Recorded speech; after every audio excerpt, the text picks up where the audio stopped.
The voice of growth. Mastering the mind and market. Timeless wisdom, proven strategies, and the deep work that creates lasting success. Like and subscribe to stay aligned with what truly drives results. People don't tend to look inside because they just assume that you're doing well. Accept the things that have happened and commit to change, but also strive to have the best life you can. My son was calling and something told me to answer. And he said, "Mom, I'm sober. I detoxed. I'm going to rehab. Do you love me? Are you proud of me?" He was in a situation where a young girl was going to be shot, and he decided to stand in front of the young girl and kind of diffuse the situation. Unfortunately, all the work that they did, I had to take him off life support. There are people who will keep showing up, but you have to let us in. You got to do the work for you and your mental health. It is hard work. Loving yourself is the hardest thing you'll ever have to do. The reality is we're all going to die, and we don't know how long we have. The strength that we gather and the change that we promote in this world really does make a difference. I hope that I make an impact on people. Tell us about your background in the clinical space and what led you in that direction. So I am an LPC, which is a licensed professional counselor. I'm also a supervisor for the state, so I supervise other clinicians working to get licensed. And I came from a family of abuse and addiction. So I always knew I wanted to be a counselor, but life had different plans in the beginning. So it took me many, many years to go to college. When I went to college when I was 38, I just wanted to work straight through. I wanted to gain my bachelor's, my master's, ended up gaining 2 masters, one in licensed professional counseling and then one in child and adolescent development. And now I am in college for my MBA. So worked really hard to get there, but I wanted to make a difference for people because I knew I wasn't the only one. And when you live in a somewhat wealthy home, people don't tend to look inside because they just assume that you're doing well. And as I call myself the black sheep of the family because I am not an addict, I've never dealt with that, but my whole family did. Now that I'm older, I realize my mom has mental health issues. I didn't know that as a kid. But now I know that what I saw was mental health. So my education has helped me reflect on my childhood, the help she didn't get, and why those things were happening. So I did all that, and then I opened my private practice because I wanted to continue to help people. And then I also work as a director of clinical services for a treatment facility. My initial why was I wanted to help people who went through what I did. But my why changed about 3 years ago. My son got sober. I got a call on a Monday, which would have been April 3rd. And I worked in the jail at the time. Normally didn't answer my phone. Just wasn't something that I did. I didn't want inmates to hear my life. But my son was calling and something told me to answer. So I went into a private room and he was sobbing and he said, "Mom, I'm sober. I detoxed. I'm going to rehab. Do you love me? Are you proud of me?" Of course, the answer was yes. He had been an addict for many years, and I really wanted him to get sober, but I knew it had to be his choice.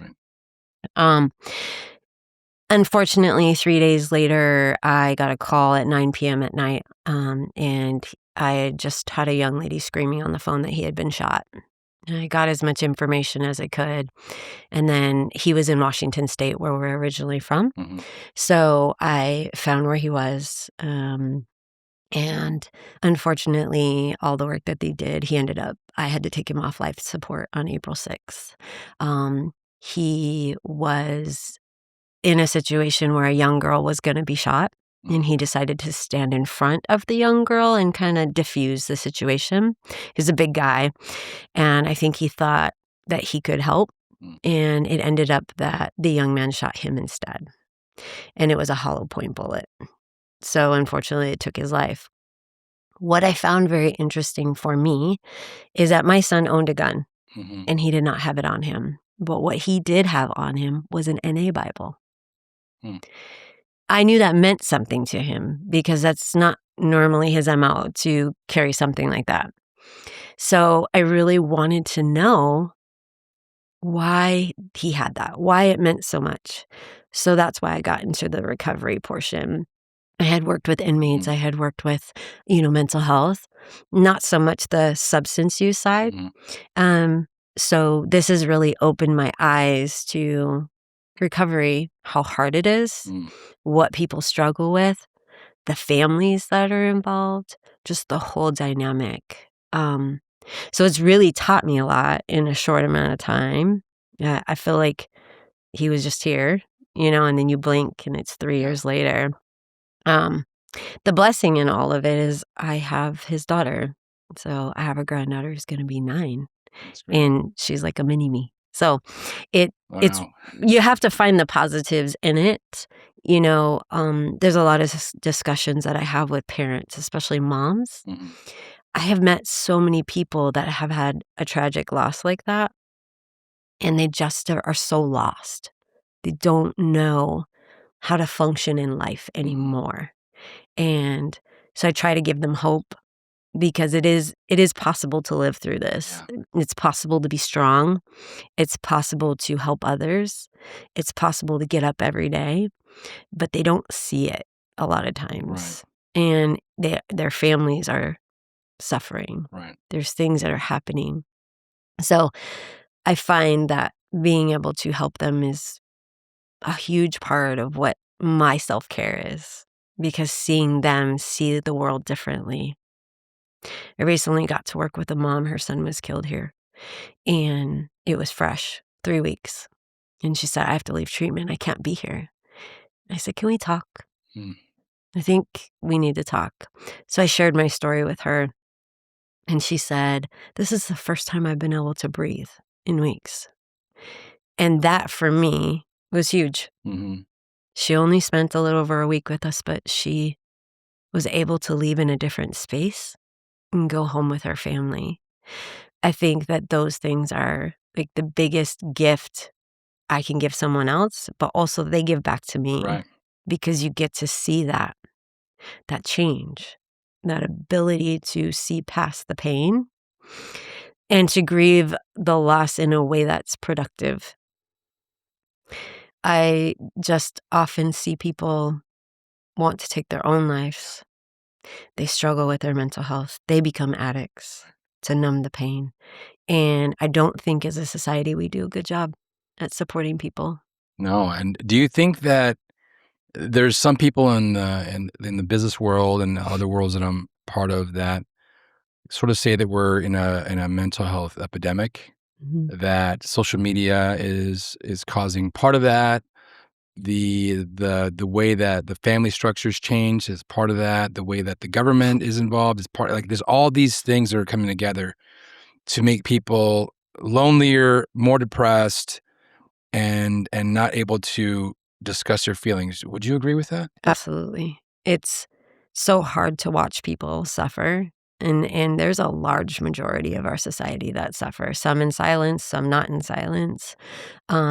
We tend to struggle in how to engage with them. We have this theory of we'll just lock them up and that will change it. They'll get sober and they won't have mental health, which is actually the opposite. Politics is huge. I've had people come in to care because of what they see on TV. They just can't turn it off. I teach trauma-informed care. What is that?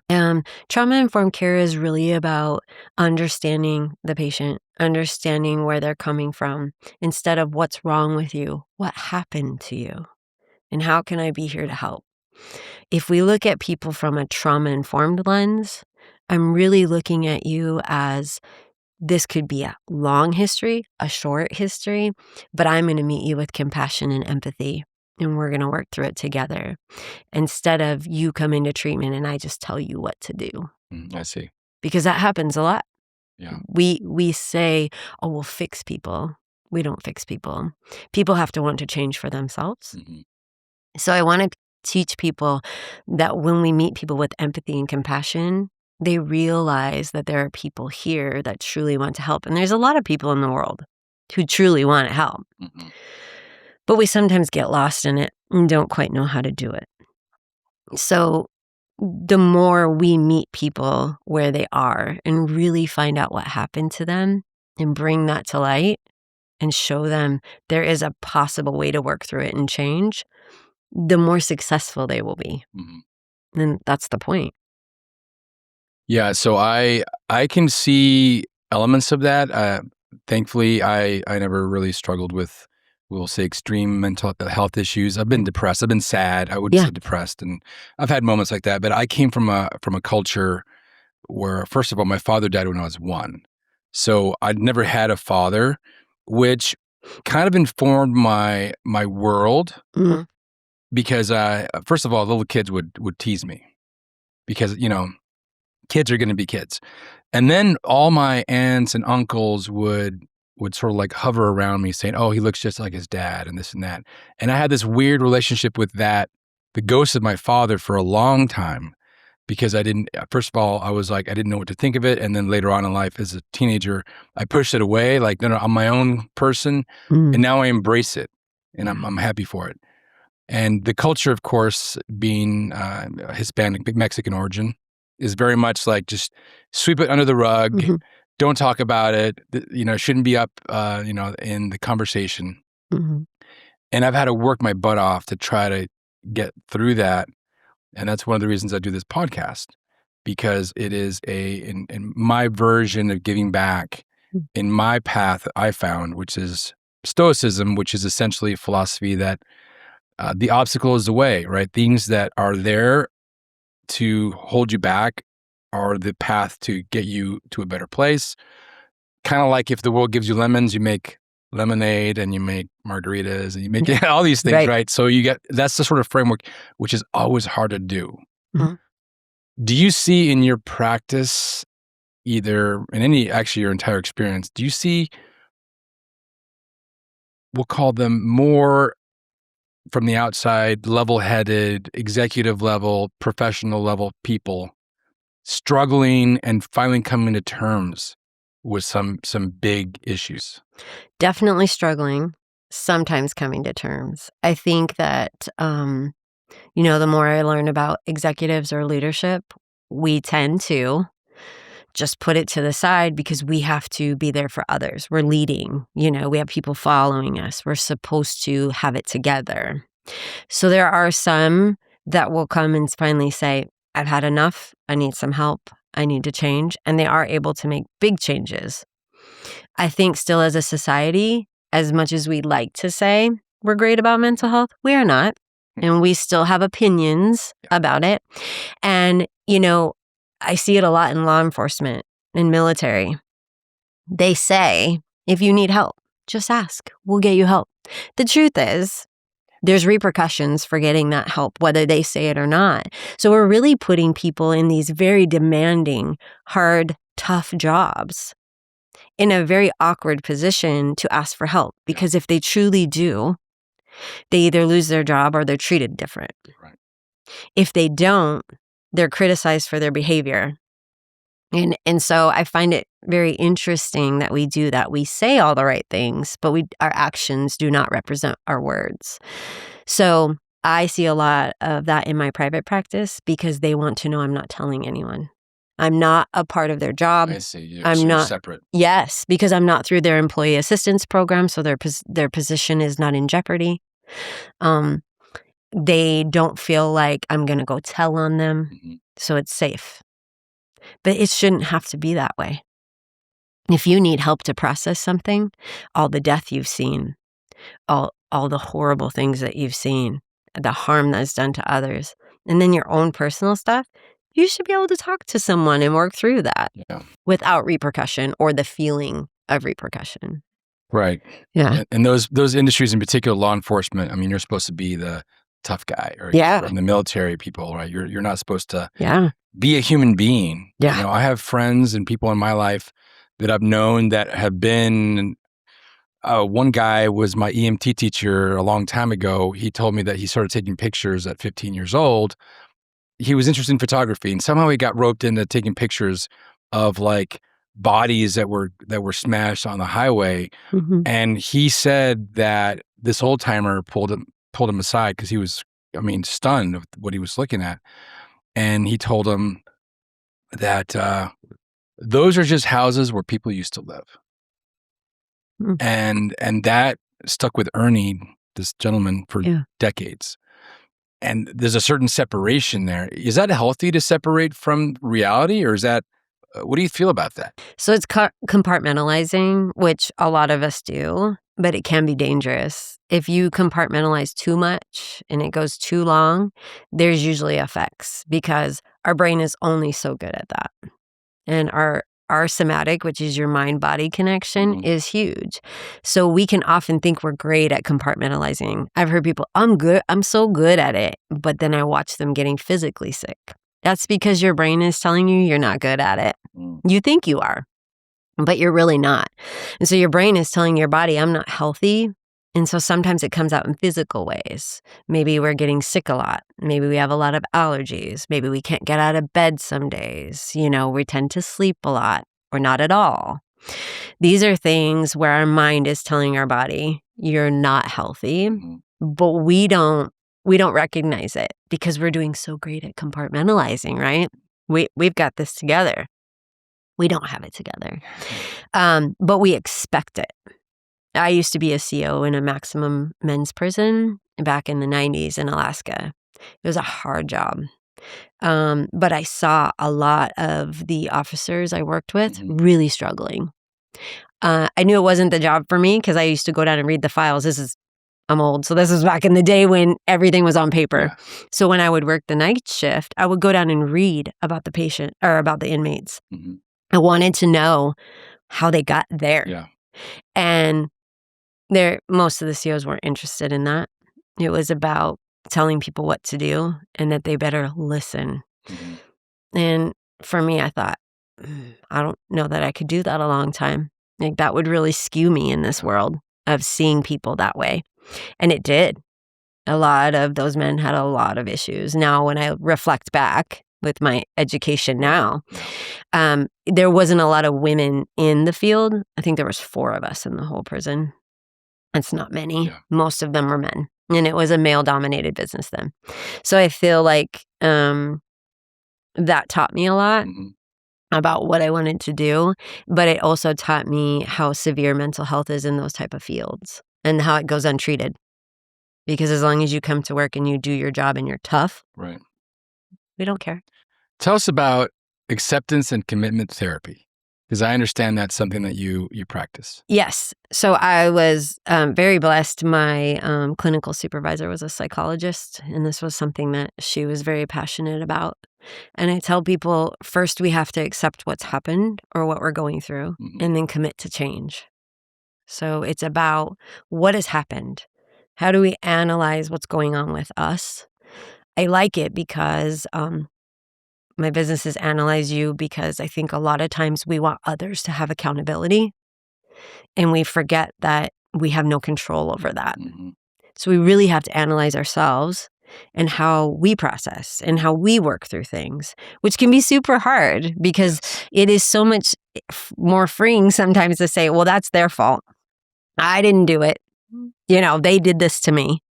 But the part we forget is that if we don't accept that things have happened, commit to change, how do we work past it? Because we can't force that other person to have accountability Mhm. or change. So it's about understanding we only have control of us, our being, and working through that and really exposing ourselves to being committed to change, which can be really hard, Mm. but it's very effective. I find that people often struggle to accept and then commit to change. Mhm. Because if I accept it happen, it makes it real. If I accept what I'm going through, it's very real. So how do I do that? Well, accepting it is actually very freeing. And then Interesting. committing and changing your life can become something completely different than what you've dealt with. What you're saying there is like literally echoing with the Stoic philosophy that's been around for 2,000 plus years. I mentioned earlier, the obstacle is the way, right? That is the Yeah. path to joy, enlightenment, peace, a lot of peace. And then another one is called amor fati, which is love your fate. Mhm. And then there's kind of a third pillar, which is memento mori, which means remember you'll die. Which is more, it sounds really morbid, but it's actually very much freeing and very like, it fills you with gratitude. To know like this morning, waking up and spending the first minute of my day thanking God, thanking the universe, thanking for my health, for my partner, for my family, Mhm. and that sets the stage for the rest of the day. Yeah. And when I have a bad day, it's typically because I don't spend that time in the morning to do that. Yeah. I think that the reality is we're all going to die, and we don't know how long we have. And it is about, I hear people say all the time, live life to the fullest, but truly living a good life where you are able to accept the things that have happened and commit to change, but also strive to have the best life you can. I know it sounds cliche, but it really is something that can change your life. I didn't want my son to die. That wasn't the plan. Of course. He was supposed to outlive me, bury me, take care of my younger children. Like, that's the plan. Yeah. So we don't plan for those things, but the end result is it's not our plan. Yeah. And accepting that can be really hard. But it has changed my life for the better. I know he's with me. I know he's proud of me. And when I have a rough day, I think, what would he say to me? Normally, he'd probably be very sarcastic and tell me to get my butt up and do something. Yeah. But that's sometimes what we need. Yeah. It's not always about the people right in front of us. It is often about those who are no longer with us and how they give us strength, if we allow it. Yes, if we allow it. You've worked with a lot of challenged populations like the prisoners you mentioned and all kinds of people. What has your practice and your experience taught you about the human spirit, potential, transformation? What have you learned by that whole experience?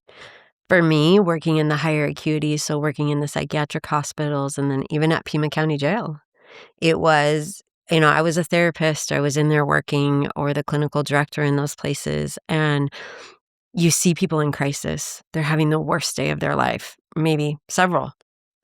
And I joke and say psychotic people are my people, because when you get someone who is struggling so much and you get them to stop, hear you, and then work with you, it is amazing to watch people. I would have people in the jail, especially, not on medications, using substances, throwing feces, walking around naked, screaming, calling me all the names in the book. And I would still go by every day. I would still walk by and talk to them. And usually they'd yell at me or, say some choice things. But I kept showing up because what I wanted them to know is there are people who will keep showing up. Yeah. But you have to let us in. It's a two-way street. I can't do all the work. I've watched people make a complete turnaround. And it is huge. I always say the tough ones are the best because that change that you see, it's like night and day. And I don't know if they'll remember me. I don't know if I was the biggest impact, but what I know is I'm going to do everything I can so that they're better, that they see that there are people who will stand up, who will hold their hand through it, and who will help them have a voice. And I think that not everybody wants to work with those populations. We want to work with the people who are unstable mentally or using substances that are the executive level. Right. But they need just as much help. It's just different. They may not have the acuity, like the verbal aggression or physical aggression, but they still have it all inside. It just comes sometimes in a prettier package. Yeah, exactly. I think I run with a lot of these executive populations, Mm-hmm. friends of mine that are at the top of their game, and I like to study human behavior. Actually, I was going to go into psychology. I took like a few classes back in my first year of college, and so I have, I was in sales, for a long time, and I was raised by women, which gave me a certain sense of perception that's different than I think more traditional framework. And what I've seen is these CEOs, they have a buried chip on their shoulder. Mhm. They take that chip on their shoulder and they work 100-hour weeks, or they use substances as well, right? They're Mhm. working all day long, and at night they're partying, and then the next morning they use substances to keep themselves moving.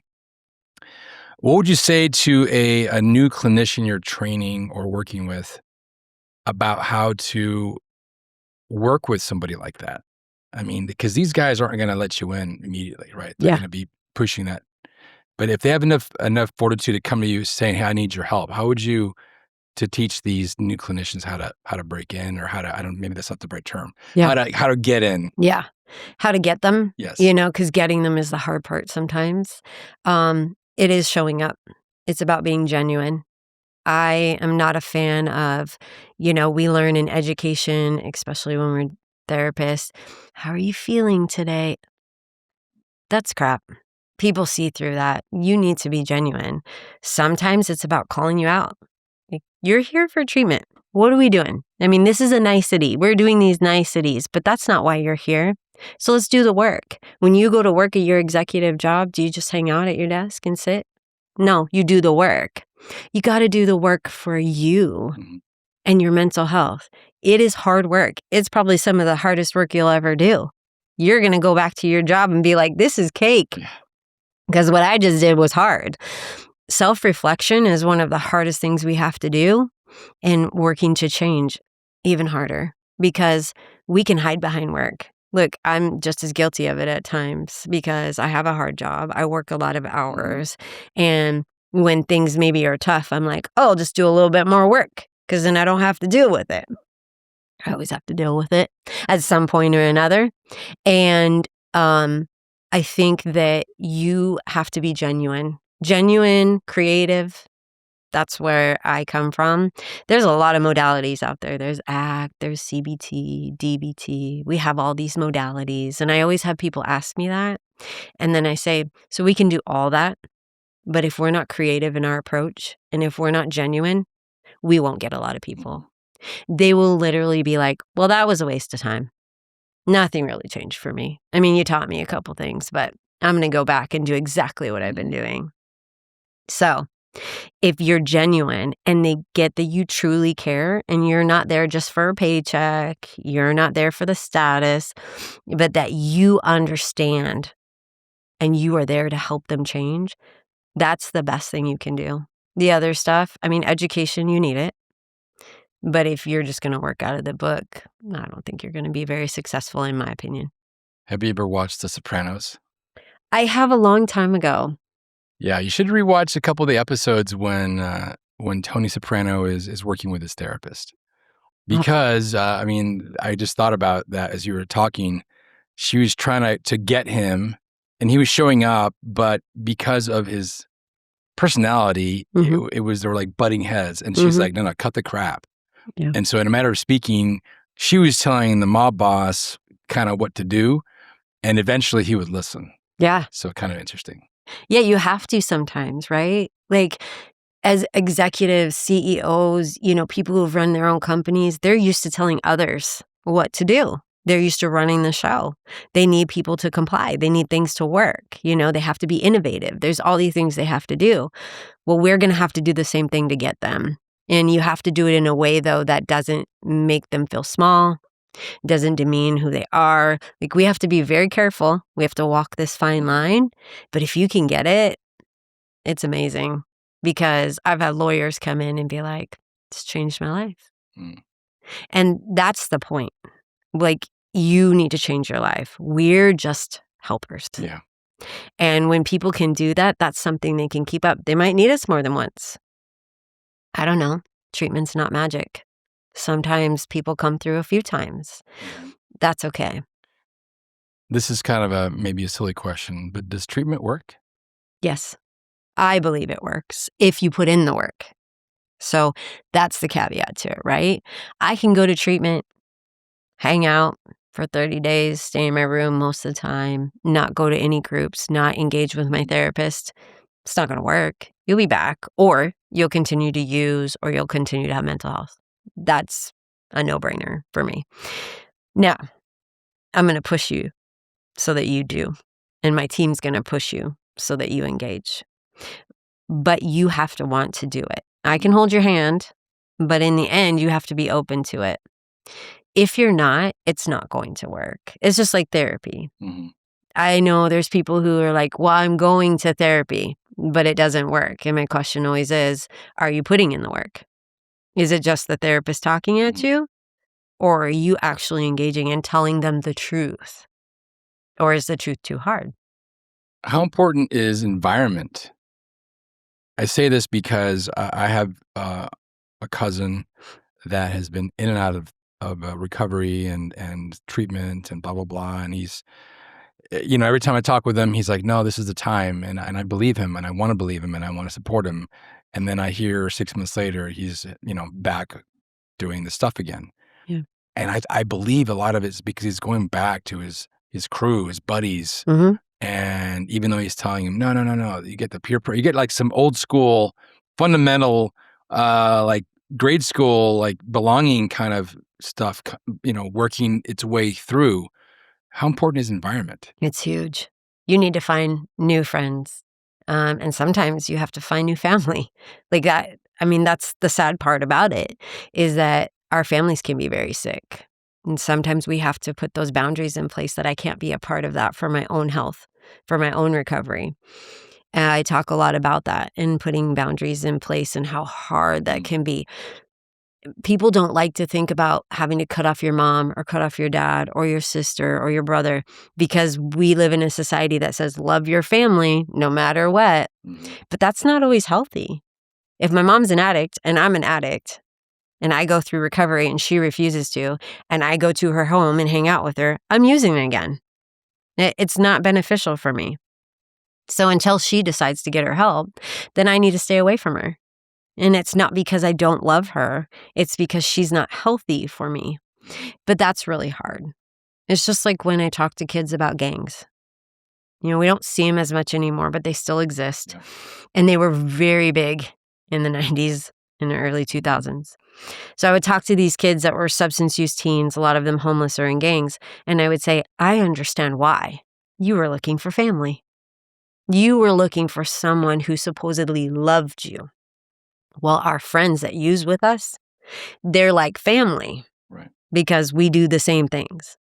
But what happens is at some point, what we're calling family is not there for us. It's a false family. But it's very hard to break through because people don't like to be alone.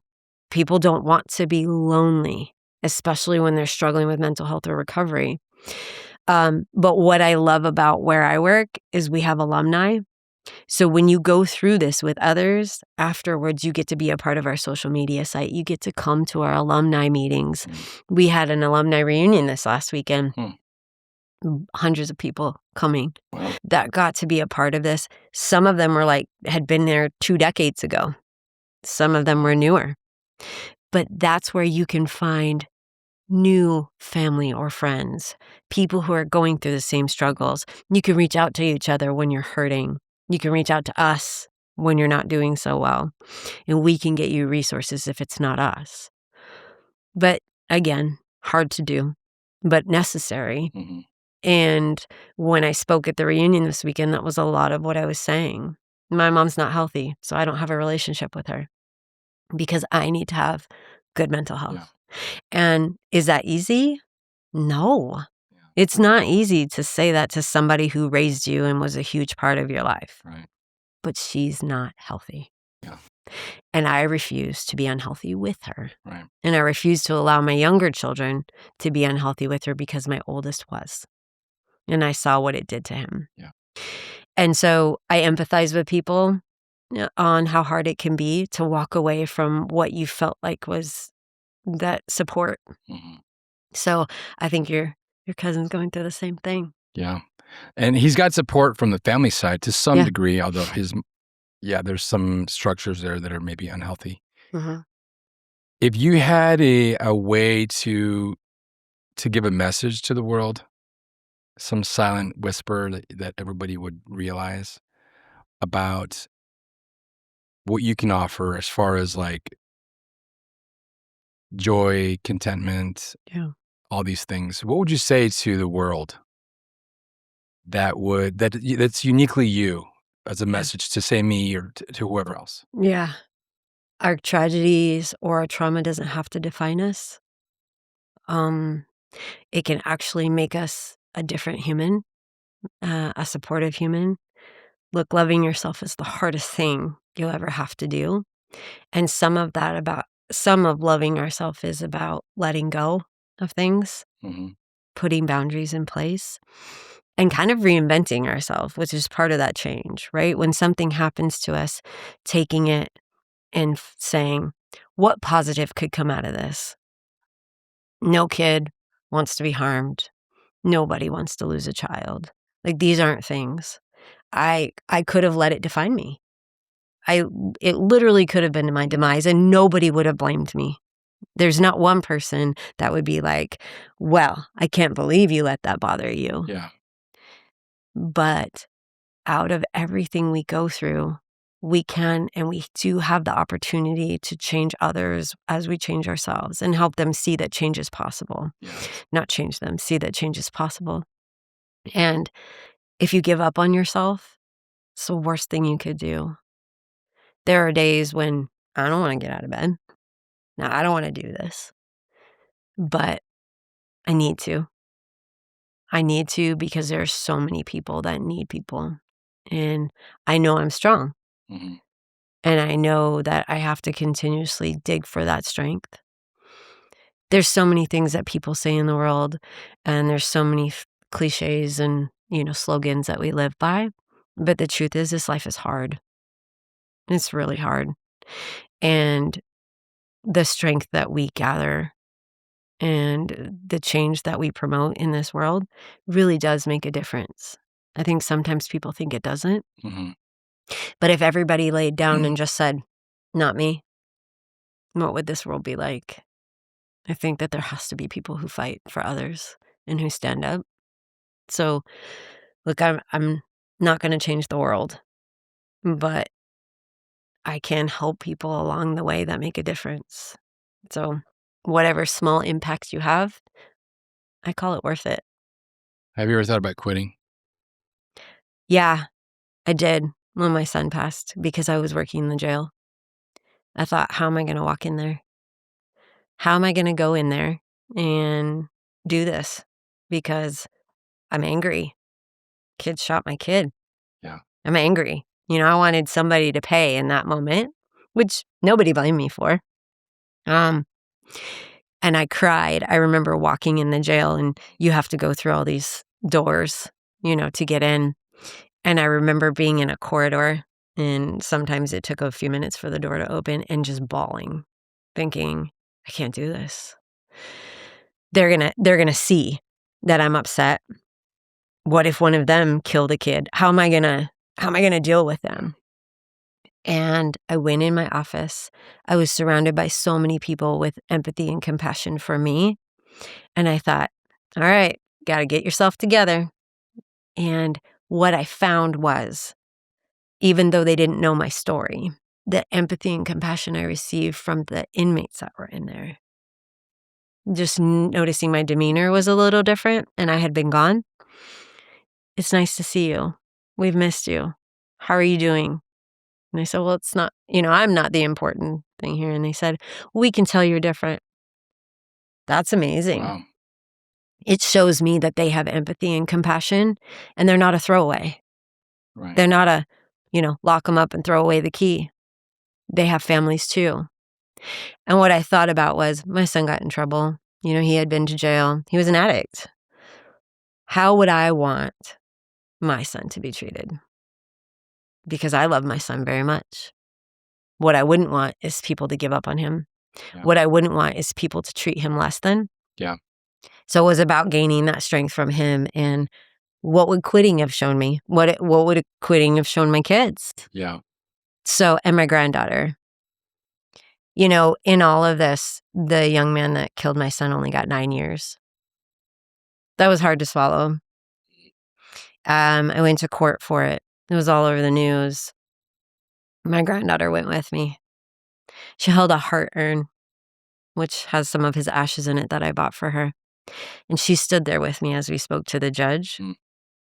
And I turned around and she turned around with me to this young man and I said, just don't let his death be in vain. Do something. There's therapy in prison. Mhm.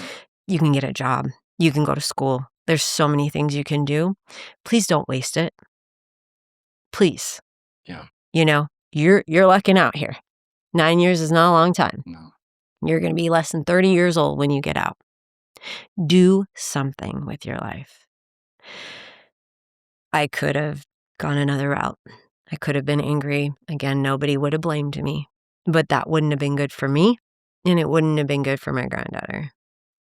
And it wouldn't have shown people that being angry doesn't solve Mhm. the issue. It is what it is. What was I going to do? Not the judge. I'm not changing it.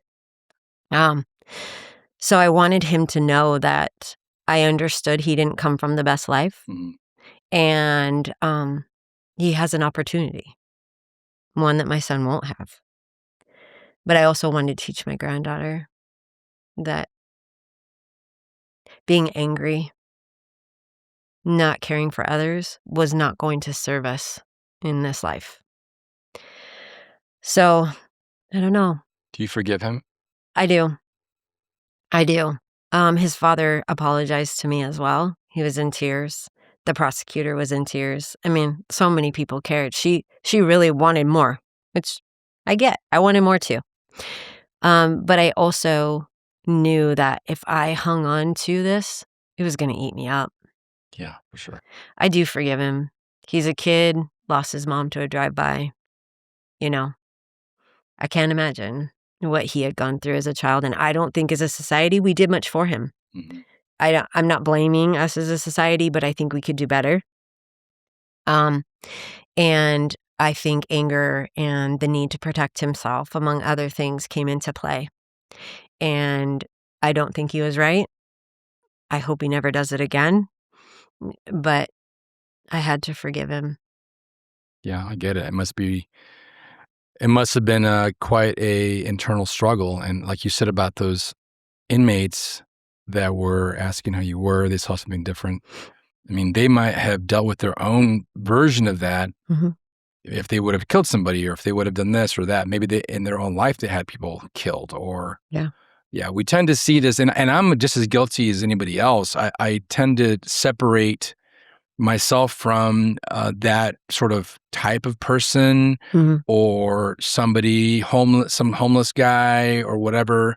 You know, I just do my thing and I tend to separate myself, except for when I think about it, that we're the same kind of person. We're Yeah. the same people. Yeah. I have a friend that I worked alongside, MBA, you know, working at U of A, high level job. And he went from that to the street in about 18 months. Mm-hmm. And the pathway was meth.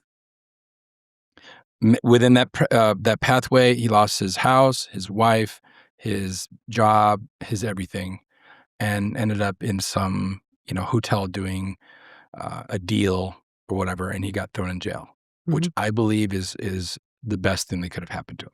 Mm-hmm. And so I'm in the process of trying to see if I can visit him. It's like this weird, you got to send a letter and it's going to take 6 months to see the guy. But and people are like, why would you do that? And I'm like, hey, he doesn't probably have anybody visit him from this world. Yeah. And, you know, life is a full contact sport. He might have made a lot of mistakes, but he's still a human being and I'm going to show him compassion. Yes. And everybody needs somebody. And how impactful to be somebody who was a part of his life before. Yeah. And not judge him now. Look, it could happen to any of us. I come from a family of addicts. I could pick up something and tomorrow be doing something different with my life. Like, it's that simple. People think it's this very long process, but the truth is it's not. I mean, my younger brother, he's my half brother. He lost a friend in high school. Somebody gave him an oxy. He went from being an all-star athlete to being in jail, being in rehab, stealing money from my dad. Like, one pill. That it took the pain away, and he wanted it to keep going. And he got addicted. It was that simple. You know, we tell people all the time, just stop. My uncle was an alcoholic, had a good job, made good money, ended up losing his family. Doctor said, you drink again, you're gonna die. He didn't believe it. Tested that theory. Stuck my head through his doggy door. Saw his leg hanging over, blood everywhere. He drank himself to death. Died in his bed. Wow. You know, we think that people don't know what they're talking about. We think that we always have, we're better than, or it won't happen to us, or we would listen. But the truth is, that's not the way it works. If addiction was that simple, treatment centers wouldn't exist. Mm-hmm. If all it took was you not being an addict, took him in, and that would cure him, we wouldn't exist. There would be no need for us. If mental health was curable just because someone, you know, was your friend or you had supportive family, we wouldn't exist. Therapists wouldn't need to happen. That's not the way it works. Our brains don't work that way. Healing is something that takes time. Healing does take professional help because we need somebody with an outside perspective. We need somebody that's not in it, because that emotion that comes with it is hard. How do we navigate that? Because we have those feelings that come with it. But when you have that third-party perspective, someone who hasn't been through it with you, who doesn't judge you, just simply is there to listen and help you see there's ways you can change, that's the impact. Because you can get angry at me. It's not personal, right? But if I get angry at you and you're my family member, it's personal. If you get angry at your therapist, it's okay. Yeah, exactly. Last question, Amy. What do you want your legacy to be? Geez. I mean, in the business world, I hope that I make an impact on people. I hope that the clinicians that come up after me continue to take a creative approach, meet people where they are, understand how important human life is, and they're genuine.